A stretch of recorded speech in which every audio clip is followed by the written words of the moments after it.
नमस्कार। तनु की जुबानी चैनल में आपका स्वागत है। हमारी आज की कहानी है बहन का पति।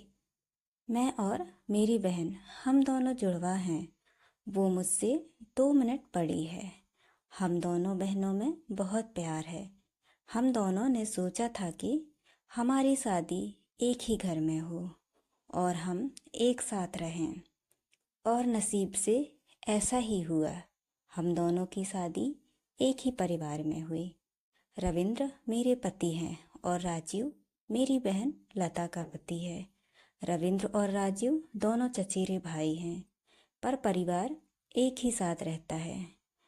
पास के घर में ही लता रहती है। हमारे मिलने में अब कोई प्रॉब्लम नहीं थी। राजीव और रविंद्र हमारे पतियों में भी अच्छी बॉन्डिंग है। घर सिर्फ दीवारों से अलग है। ऐसे हम कहीं भी खाना खाते थे और कहीं भी रहते थे। हम दोनों बहनों को भी यह बहुत अच्छा लगा कि चलो कोई बंदिश नहीं है। शादी के साथ होने के साथ साथ अब हम दोनों एक साथ ही प्रेग्नेंट भी हो गए। लेकिन सच बताऊं तो यह हमने नहीं सोचा था, यह बस हो गया। हम दोनों को डिलीवरी डेट भी एक ही दी है। ससुराल और मेरे घर में सभी खुश थे। हम दोनों बहनें एक ही साथ अपने घर गए और एक और संयोग हुआ कि हम एक ही अस्पताल भी गए डिलीवरी के लिए। मेरी डिलीवरी में कुछ प्रॉब्लम होने की वजह से ऑपरेशन होना ज़रूरी हो गया था। कुछ समय के लिए तो होश में रही, लेकिन बाद में मुझे कुछ याद नहीं था। आँख खुली तो पता चला कि मुझे लड़का हुआ है। फिर मैंने पूछा लता के बारे में, तो मुझे पता चला उसे लड़की हुई है। उन दोनों का समय भी एक ही साथ था। हम दोनों बहनें खुश थीं और कुछ समय बाद ही अपने ससुराल वापस आ गए। अब हम माँ बन गए थे, तो ज़्यादातर एक दूसरे के साथ अपने बच्चों को संभालते थे। बच्चे जल्दी ही बड़े हो जाते हैं। छोटे बच्चे किस पर गए हैं यह पहले समझ में नहीं आता है, थोड़े बड़े होने पर ही पता चलता है। लेकिन जैसे जैसे मेरा बेटा बड़ा हो रहा था, वो ना मुझ पर गया था, ना ही अपने पिता रविंद्र जैसा था, बल्कि वो तो मेरे बहन के पति राजीव जैसा लगने लगा था। पहले मुझे लगा कि यह मुझे ही लग रहा है, लेकिन ऐसा बाहर वाले भी कहने लगे थे। वो मेरे साथ बाहर जाता तो जो मिलते यही कहता कि यह राजीव का बेटा है। फिर मैं मना करती और कहती कि यह मेरा और रविंद्र का बेटा है। लता की लड़की बिल्कुल लता की तरह ही दिखती थी, लेकिन मेरा बच्चा उसके पति जैसा क्यों लगने लगा, यह बात मुझे समझ नहीं आई। मेरे पति को एक बार मैंने ऐसे ही उनसे मजाक में कहा कि यह तो राजीव जैसा लगने लगा। वो गुस्सा हो गए, कहने लगे कि तुम पागल हो, ऐसे कुछ भी मत बोला करो। मेरी मजाक में कही बात पर वो इस तरह गुस्सा हो जाएंगे मुझे पता नहीं था, लेकिन ऐसा वो पहली बार ही हुए हैं। अब मेरे मन में कई सवाल मंडराने लगे कि मेरे साथ हो क्या रहा है। मेरी बहन और बाकी सभी को मैंने कुछ नहीं कहा, लेकिन क्या सबको दिखाई नहीं पड़ रहा था? लेकिन कोई भी इस बारे में जिक्र भी नहीं करता था। कुछ महीने ऐसे ही और चला गया, लेकिन मेरे दिमाग में यह सब चलता ही रहा। फिर मैंने सोचा कि मैं अपनी बहन से बात करूं। मैंने उससे डायरेक्ट नहीं पूछा, क्योंकि हो सकता है वो गलत तरीके से ले ले मेरी बात को, और मैं नहीं चाहती थी कि मेरी वजह से उसके और राजीव के बीच कुछ तनाव पैदा हो।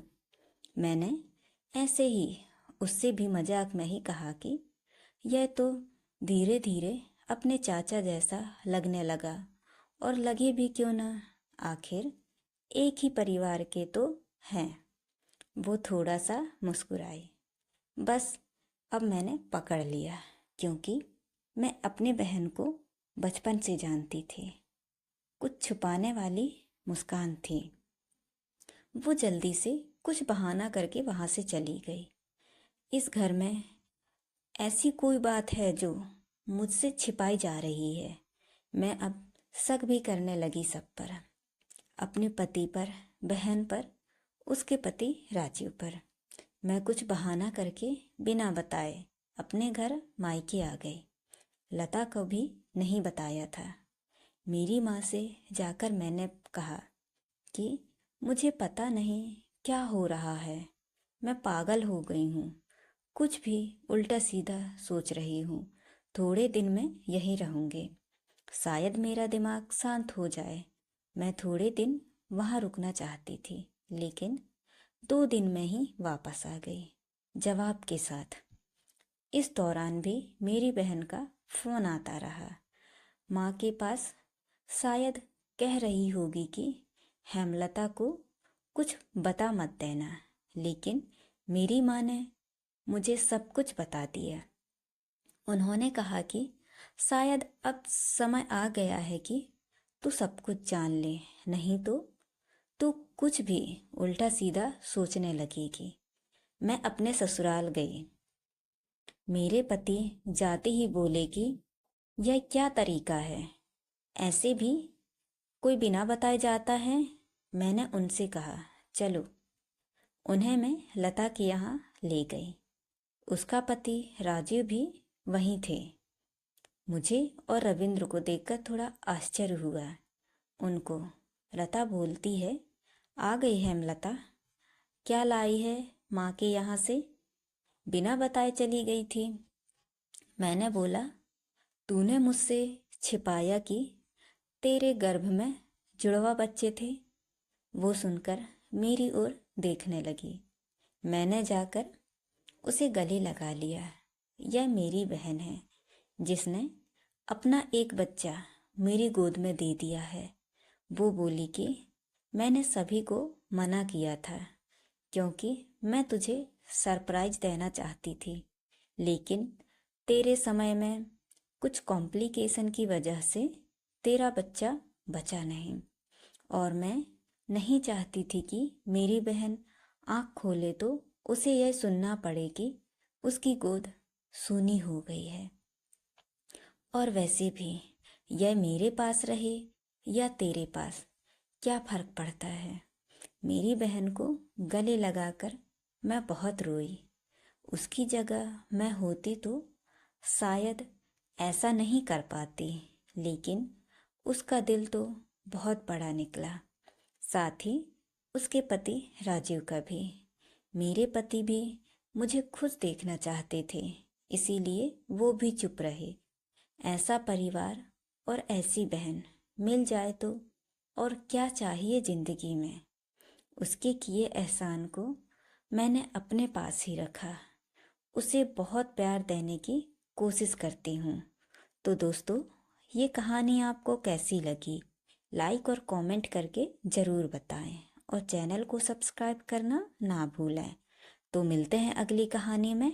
धन्यवाद।